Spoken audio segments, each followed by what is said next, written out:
بەخێر بێن هاوڕێیان و کاتتان باش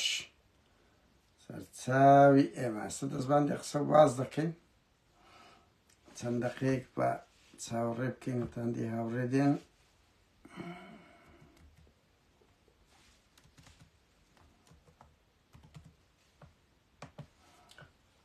یاخوا بەخێر بێن سەرچاوی ئێمە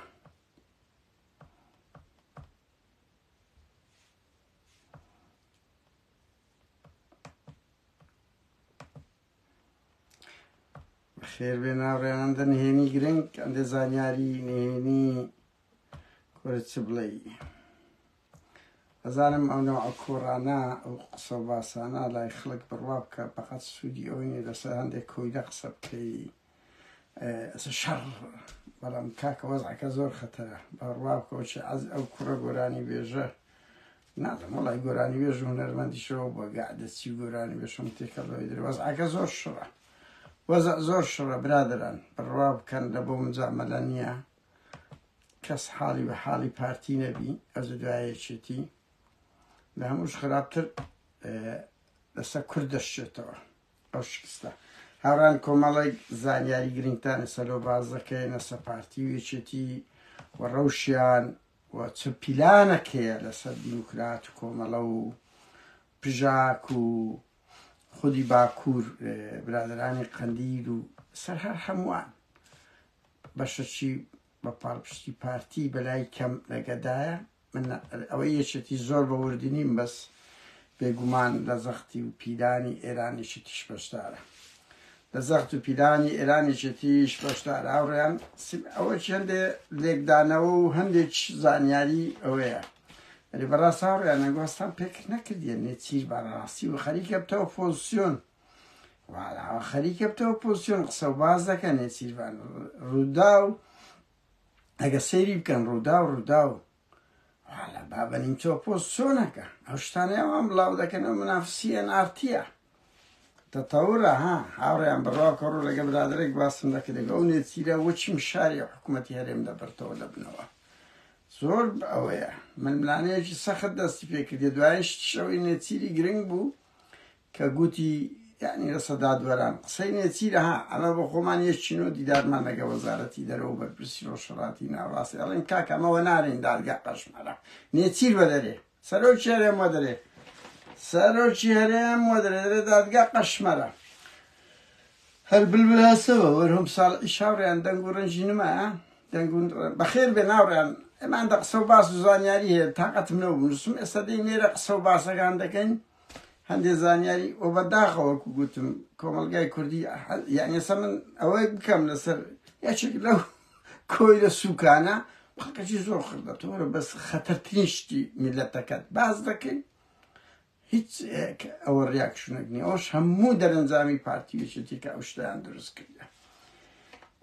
بەس هاوڕێیان بەلەویستم بەرهەم ساڵ ئیش دەرێت تڕۆ کرایە وەزعی زۆر خراپە بەرهەم ساڵە لایەن ئەمریکایەک دزات چوە ئێران و ئیتر لە هەموو خەلەکی بووە هەستا خەریکی سەقافە داویش خەریکی هەرەکەی سەقافیە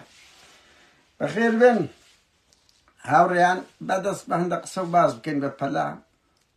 پارتی وێچێتی کە وەزعیان خراپەوە چ موعامەرەیەکی گەورە لەسەر کورتەیە هاتنی ئاکافیدان عێراق ئاوڕێیان خەریکە یعنی لەسەر تەرمی لەسەر کەلاشی عێراق تورکیا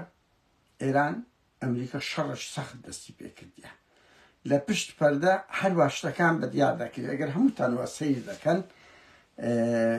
یعنی ئەمریکا هێزدەینی ئێران هەڕەشە دەکاتن تورکیا ئاکافیدان هات ١٨٠ هەر یەکە دەیەوێ لە عێراقا دوای ئەو فشارەکان لەسەر هەرێمیشە لەسەر پارتی وێچێتی شەکە چۆن هەریەکە بەشی شێر بکە چکە ئەو سێ وڵاتەیە عێراق بەڕێوە دەبن بەڕاستی ینی دەبی بڵێن ئەو سێ متتەفق بن ئەگەر ناوەز عێراق و هەرێمی کوردستانی تر دەبتە شەڕە کارت هەر کەسە کارتی خۆی فڕێدا پێشتر هەستێکیان کە اتفاق دەکەن ئەوەیە من زانیتم ئاکافیدان یەکێک لەو شتە ئەمە ڕژاوڕیان باسم کرد کە ئاکافیدان هاتی داوای ئاشتی کردە لە پارتی و لێگرتووی بەڵام ئاشتی زۆر کەس بە غەڵەت تێکرا هاوڕێیان لە ئاشتی سەید کەریم و مامەڕیشە شەهید کرا لەم فەوزاتی 84 دەیان کادیت لە ئاشتی قاسمۆ شەهید کرا لە ئاشتی سمگۆی شکاک شەهید کرا زۆر جار موئامەرە ئاشتی بەشەکە لە پرۆسەی ململانێ بۆیە مانای ئەوە نییە ئاشتی ئەتە نیەتی باشەیە هودنەیە بیتر هەر کەسەک و وەختەکانی خۆی بباتە بێ بەڵام ئاکان فیدان کە هاتی هاوڕێیان یەکێک لەو زانیاریانەی دزەی کردیە یەکێکتر کە ئاکان فیدان بە حکوومەتی عێراقی گوتیە ئەگەر بیار ئەوانش مەرجی خۆیان ئەگە مەرجەکان جێبەجێ نەکەن ئیتر کورد و سنە کورد دواتە پارتی لەبەر یەکێتی لەگە تورکیای بەو دەرەجە نییە کورد و سنت لێ دەردەینن ئیتر شیعە دەمینێتەوە وەکو سقوط بوونەک حیسابە ئێران زەختێکی زۆر گەورە دەکات لەو ڕۆژانە لەسەر هەرێم لەسەر پارتی بە پلەیەک چکو پارتی لەگە حزبە کوردیەکانی ڕۆژهەڵات پەیوەندی زۆر خۆشە پارتی تووشی ئەزمەیەکی زۆر گەورە بە نازانی نەدڵی ئێران ڕابگری نەدڵی تورکیا ڕابگری نەدڵی ڕۆژئاوا ڕابگری کورا نەدڵی نێچیر و مەسرور هەردووچی پێڕاناوەستی مەسعود بۆیە بەخۆی هاتە مەیدان بڕوا بکەن ئەزانێ وەزعەکە ئەوەندە شڕە ئەوەندە قەشمەری خانەیارە و کابراش مدیری ئاسایشی زاخ و کەلا درایە زۆر کەس باز دەکرا کە مەسەلە لەسەر ئەو ئیسلام کەشانی بوو بەڵام هاوڕیان بڕوا بکەش خەڵکی دۆهۆ زاخۆ زۆر وەختنیان لە مەسعودی وتیان زاخ و بادینان پڕی مخەدەرات بووە ئیتر ئەوکو بەرتیرەکە لە ئەو خەڵکەی بەرەو انتخابات دەڕۆن ئیتر ئەو کابرایان لادەیە کوردستان پڕی مخەدەرات بووە ئیتر شکایەتیان کردێ مەسعود یەکێک لەسەرەوە بە ڕئیسەکان لایدایە بەرتیرەکە چکو ئەو ماوەی ئیش دەکەن بە دەردی ئەو کچە گوتەنی نمادێ کورد لە وڵات 4 ساڵ خزمەت دەکرێت یەکمان قسە دەکرێت لای ئێمە یەکمان خزمەت دەکرێت 4 ساڵ قسە دەکرێت ئیتر بەرەو انتخابات کەم بڕۆ ناکەم انتخاباتش بکرێ بەڕاستی وەزعەکان ئەو وەزعی ئێستا هەیە ئیتر تورکیا هەڕەشەی لە عێراق کردیە و بێوێ ئەگەر جێبەجێ کرا ئەو ئەردۆغان دێ بۆیە تهدیدیان نەکردیە ئێران ئەگەر سیر بکەن هاوڕێیان نازانم ئەو موئامەرەتان ئەگالەیان ئێمە چکوار ئەگامان لە گەندەڵی و دزی و ململانەی پارتیوێشێتیە ئێران هەڕەشەی جددی کردی تا 21 هەموو هێزە کوردیەکانی ڕۆژهەڵات بەبێ ئیسنا دیموکرات کۆمەڵە و نازانم چ هەموو پژاک هەموویان ئەگەر چەک نەکرێن ئەگەر نەگۆزرێنەوە ئەوە غەربی عێراق ڕۆژئاوای عێراق ئەوە سەر لە نوێ لە هەولێر بە سەواریغ لێیان دەداتەوە بە فڕۆکەی درۆن لێیان دەداتەوە ئێستا حکوومەتی عێراق تەسلیم بووە لە مانجی 3 شتە بووە یعنی ئەو موئامەرەکە دەکرێت زۆربەی قیادەی دیموکرات و کۆمەڵەوەی بزانم هەراتینە چوینە ئەوروپا هەراتینە من بڕوا ناکەم 100% ئێران بێ جێبەجێ بکرێت بەس 21 ئاخر مەوعیدە پژاک دەستە چیای هەندە کێشە چینای بەس دیموکرات و کۆمەڵە دەکەونە بەر غەزەبی ئێران و پارتی هاوڕێیان ئەو زانیاریەوە بی پارتی لەلایەک نەوتی لێ بردرایە هەموو سازشێک لە تورکیا دەکات هەموو سازشێک دەوێت لە کۆڵ ئابلۆقەی ئێران عێراق حکوومەتی عێراق بتەوە لەولا ئەو کارتەی بەکارهێنایە مەسەلەن دیموکرات و کۆمەڵە و پژا دیموکرات و کۆمەڵە لەژێر هەم دیوینە یعنی خیانەتی لیان کرد ئاژبەتاڵی لیان دەکا لە سەعیدی ئەزدان پەناش دەکا ئەو کوڕە لەویش دەکا بەخوا با زۆر بەشان و باڵێدا تەسلیمی ئێرانیان دەکا و هەموو بەڵگە و زانیاری ئەو ئێمە زانیتم زۆر زانیاری خەتەرناکیش دایتە بە ئێران هەتا حکوومەتی عێراق ئاوڕەشی لێ بداتەوە ئاوڕەشی لێ بداتەوە ئەو زەختەی نەفتەی و ئەو دزین و ئابلۆقە و ئەوەی لەسەر کەم بکاتەوە لەولا لەگە تورکیاش خەریکە کە ئامادەیە شەڕی پەکەکە بکە بۆ زانیاریتان 100 شەڕی بە هیواشم ڕوون نەدا بە هیوان لە شەنگاڵ لە مانجینەوە ئەو خەبەرەی درایتم ئەگەر مانجینەوە مەسرور بارزانانی یان خواردن چووە تورکیای دانیشتنی کرد ئەو کات بزانە شەڕی پەکەکە و شەڕی پارتیش دەست پێ دەکاتن لە شەنگاڵ لەبەرەوەی پارتی تورکیا وعدی پێدایە تۆگە شەڕی شەنگاڵ بکەی و لە مەخمور زیاتر تون بکەی ئەمە لێ دەگەڕم نەفتت بفرۆشی لە کاتێکدەوە لە قودرەتی تورکیانە لەبەر ئەوەی لە ڕووی دەستوری نێودەوڵەتی ئەگەر حکوومەتی عێراق قایل نەبی ناتوانێت هیچکە بفرۆشیتن بەڵام ئیتر پارتی چۆن لە ڕفراندۆم ڕەشەوڵاخ کرد کەریش پێگا و شادەشی پێهینە ئەوە شەماش هاوڕێن ئێستا تورکیا و بە تیرەی دایتێ وارد دەدەم نەفت بڕواتەوە ئەگەر ئەتو شەڕی شنگال بکەیت لە شنگال لە بۆ مامکەی شەڕی پەکەکە بکەیت ئەو خەبەرە ناوڕێن نیمسە دەقیقە ها ئەوە زانیاری ئەوە تحلیل نییە ها بەڵام ڕووداوەکان ئەوەندە خێران کەس نازانێت ئیتر هەردوو لام و ئامەرەیەکی زۆر گەورە دەکەن پارتی ئامادەیە هەموو سازشێک بکە هەموو سازشێک هەموو خیانەتێک لە پێناوی ئەوەی بێتۆ ساعی سیاسی ئەو کلک و باڵە و دەندووچی نەمایە ئەو بازەی پارتیەسە بێ دەندووکە بێ کلک و باڵە تەیرێکی مەعقولی مەلامە شوریانێکردێ دەیەوێ وەچی تەیر هەیە باز ئەڵێن کاتێک عمری نازم دەکاتە 30 ساڵە لە چەندە دەچیت 3 مانگ خۆی ئەوە دەکا دەندووکی خۆی دەمرێن ئەوە دەکا پێی خۆی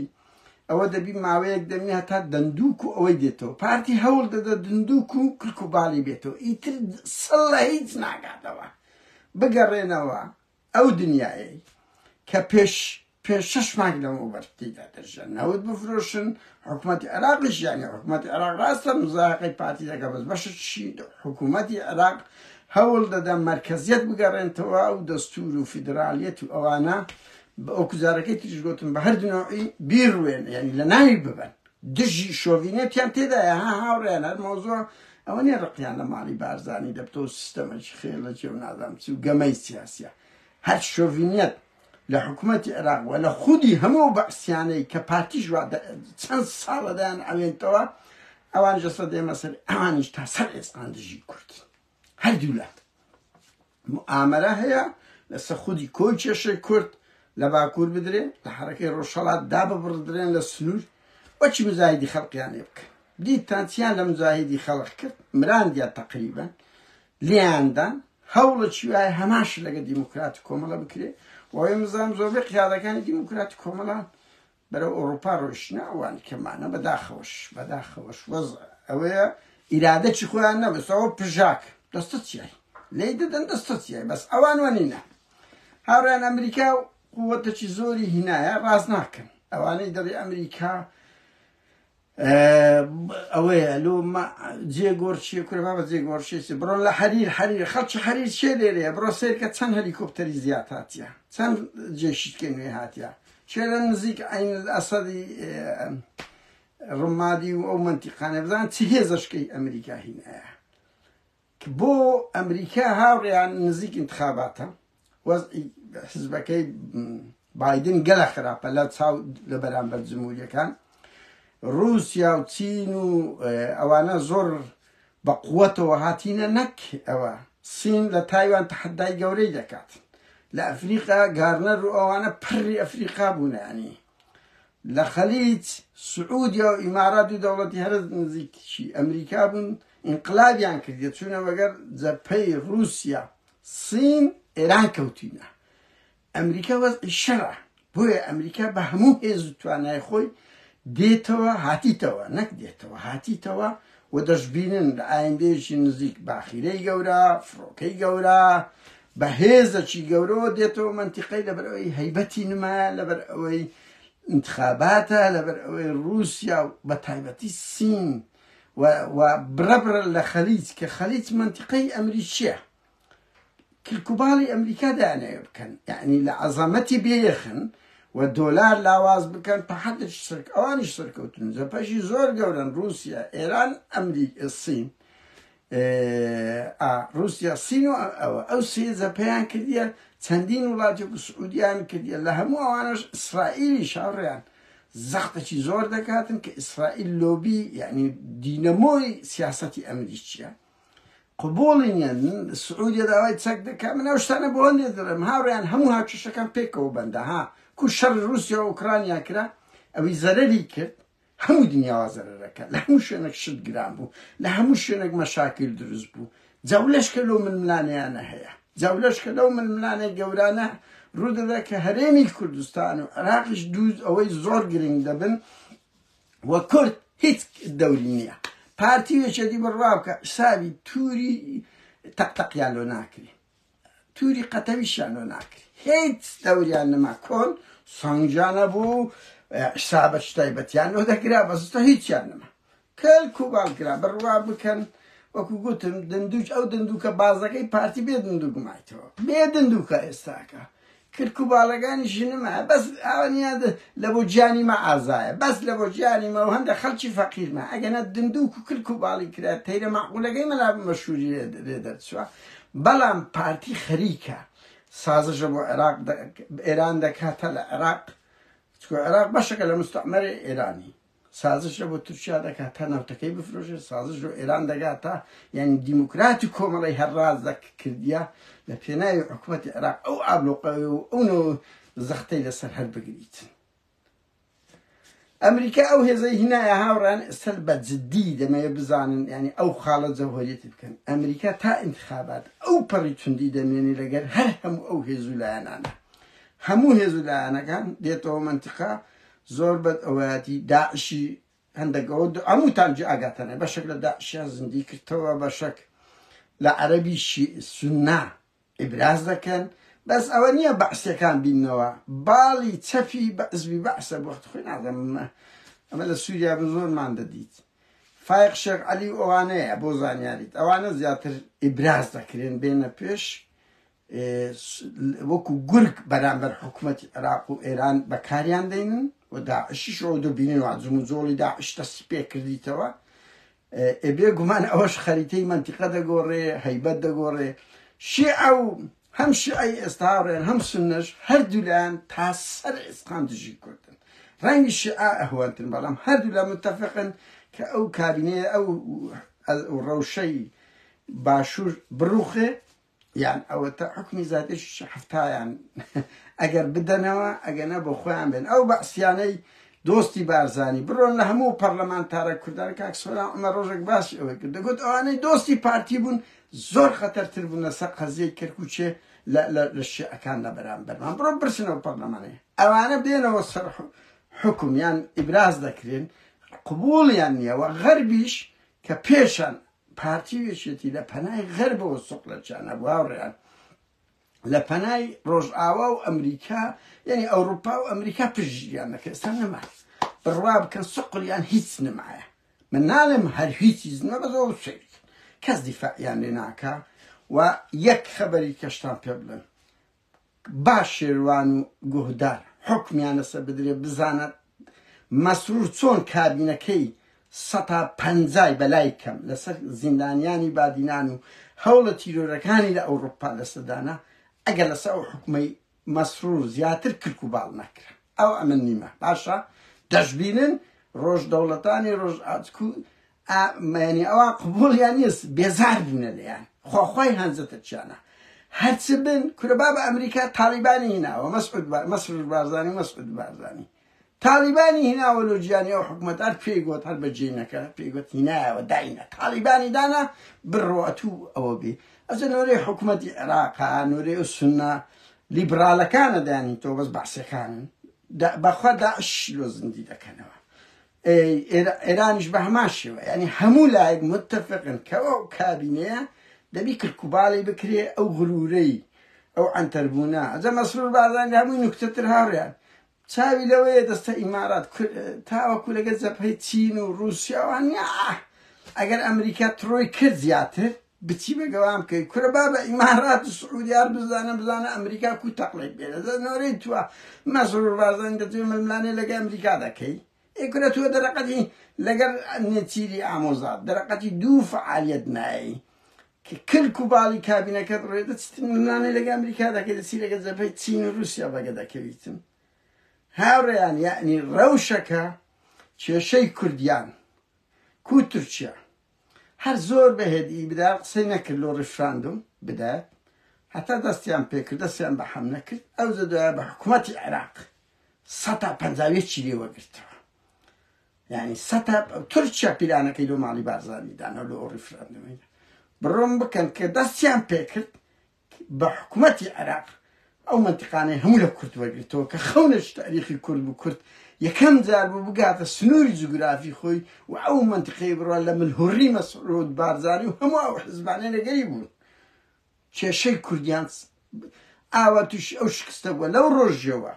تا ئێستا بەردەوامە مشكلەی مالی بارزانیش یەک خەڵا هاوڕێیان کە من دەڵێم لەبەرەوەی ئەوان بڕیاردن سەر شتی هیچکەنە هیچ نما لە حکوومەت بڕواکە خۆخاتی مەعاشەکەی بدرێتێ خۆباتیز دەوری نییە وت بدەمە وەزیری پێشمەرگە بابە مەسعود گوتی قوبوڵمان نییە وەزیری پێشمەرگە قوبوڵمان نییە مالی بارزانانی تەبعەتی زۆر خراپیان هەیە کە ماندی دەبن هەموو چێشێک کورد بدۆڕێن جیهان لێ نییە وەکو 74 وەکو ڕیفراندۆم گرنگ قسەی خۆیان جێبەجێ بێ گرنگ بەرژەوەندەکانی خۆیان جێبەجێ بێت ئەوە لە ڕق نییە وەرن بڕۆن سیر بکەن لە سویەکی ئاب کردی لە 74 ئاژبەتاڵیان کرد لە ڕیفراندۆم کردیان کێشەکە نییە گرنگ نابی ئەوان بەزەو خۆیان هەموو دنیا دەگوت دژی ڕیفراندۆمەکە کردیە ئاژبەتاڵیان بە شۆڕشی کورد دنیایەک مەتعوسەنایی ئەوەیان کرد سویەکی ئابیان کرد بە سوتفا یعنی غەرب ئەو دەمیەوەنەوە بەس لە من وەگرن هاوڕێ من ئەو قسە دەکەم باش دەزانم ئەو جملەیە دەوڵەتانی ڕۆژئاوا بە ئەمریکا و ئەوروپا تا ئەوان پارتیۆچێتیان سەنگێکیان لە بۆ دانابوو حکوومەتی عێراقیش دەمێزە بەس ئێستا ئەو سەنگیان نمە ئاوڕۆی دەشبینن کە ئەوانە لێیان بڕۆنەوە ئەو داگیرکەرانە ئێران تورکیا و هەتا سووریا ڕێسە دەستی بەم جنوزۆڵ کردێ لە دێرە زۆر زڵدی کورد هەموو ئەوانە کوودە ئەو کیانە بەو هەموو بۆ گەناتی بەو هەموو خزمەتەی کوتەفرتونای دەکەن ئەم دەزانم زۆربەتان هەر خۆخواتانە بەزە ناو بچی لەبەرەوەی ئەوەندە ئازارتان هەیە ئەوەندە لیان بێزارن خەڵک ئەوەندە لەو دەسەڵاتەی بێزارە بەڵام یعنی بڕوا بکە تورکیا ئێستا هەدەفی دووەمی ئەوەیە ئەو کیانە لە کورەوەرە ئەی هاوار وەرە لە ڕۆژئاوا هەروە دێ بە قووەت دەبی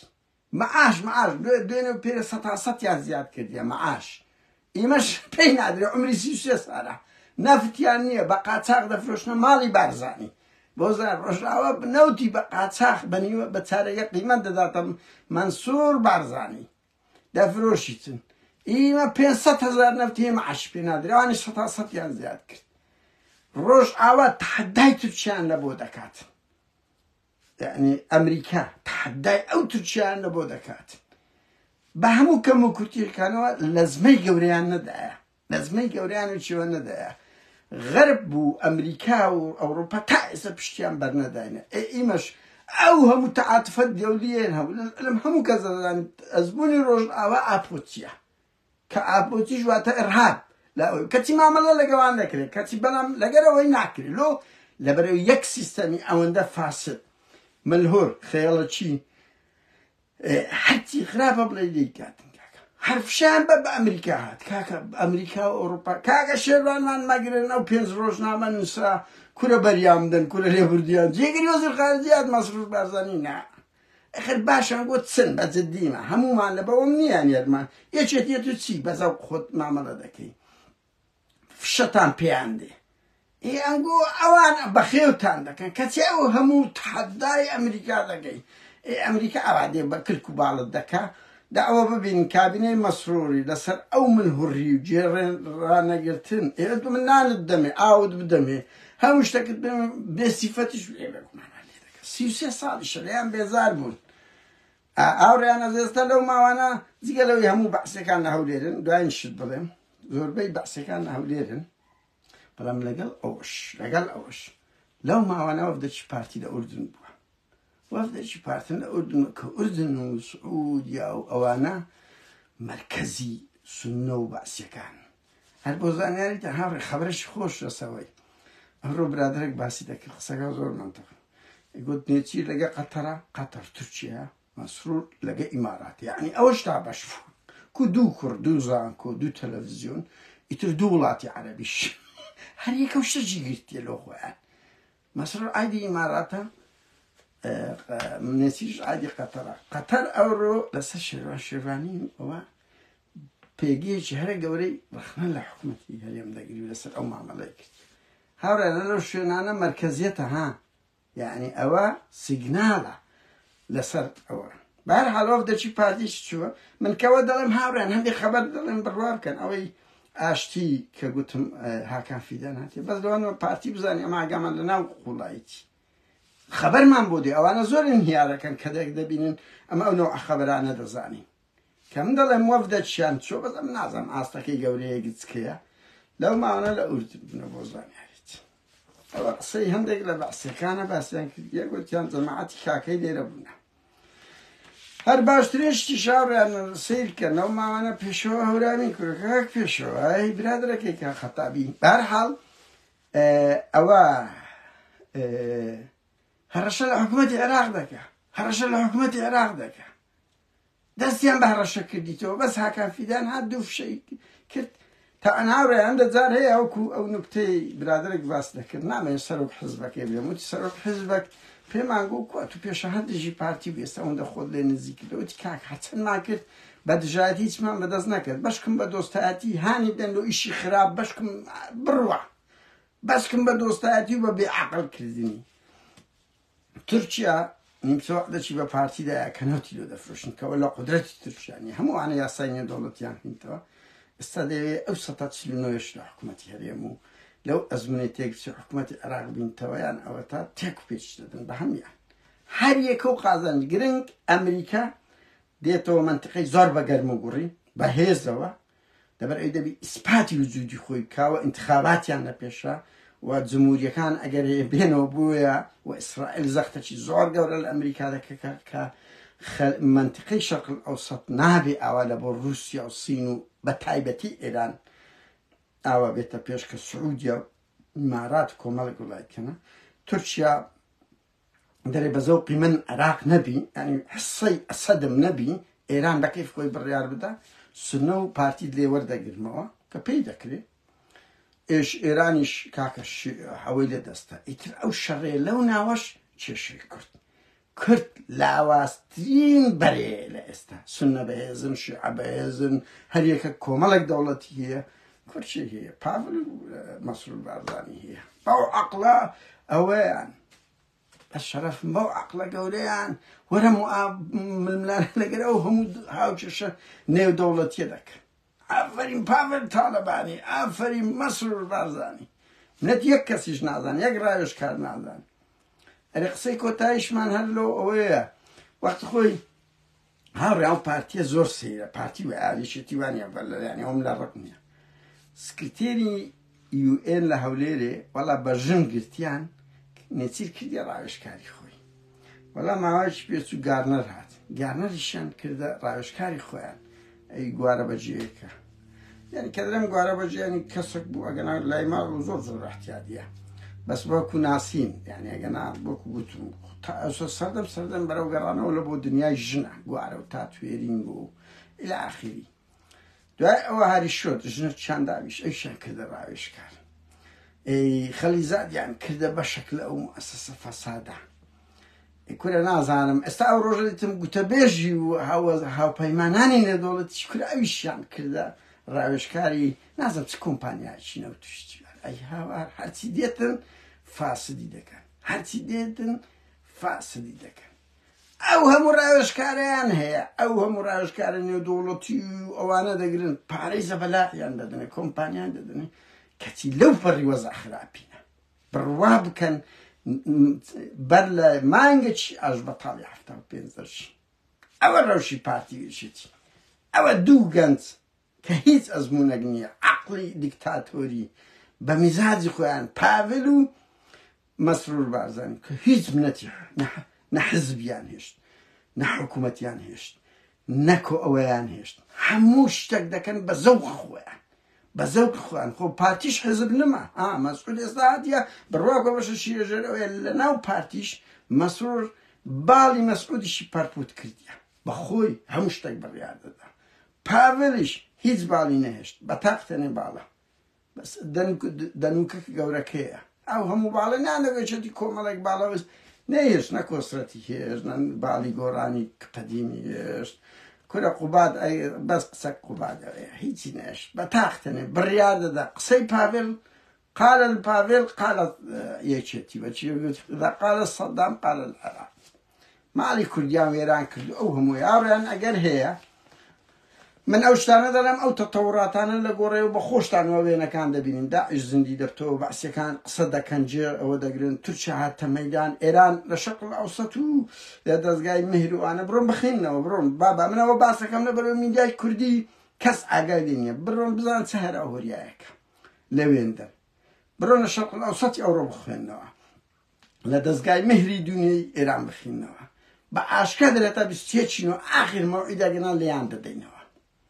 لا أواد لا ديمقراطيكم ولا بشاك دينوا نبي لسرسنو لقريام أكم زاهديان لذاك وبارتيش أو سازشان نقدركات بيشتر بلا معنى أونية همو خطانا زي بدي ذكري بأمريكاش ولا بري أمريكاش لامبري زور قوري حتى بيش سينا كبهزة شي قروتين شي زور قوري روسيا ما عنديها بلا سين قيمة جنزي دا صلاتي دايا إيران لبران بريتي كومالك دولتي أويا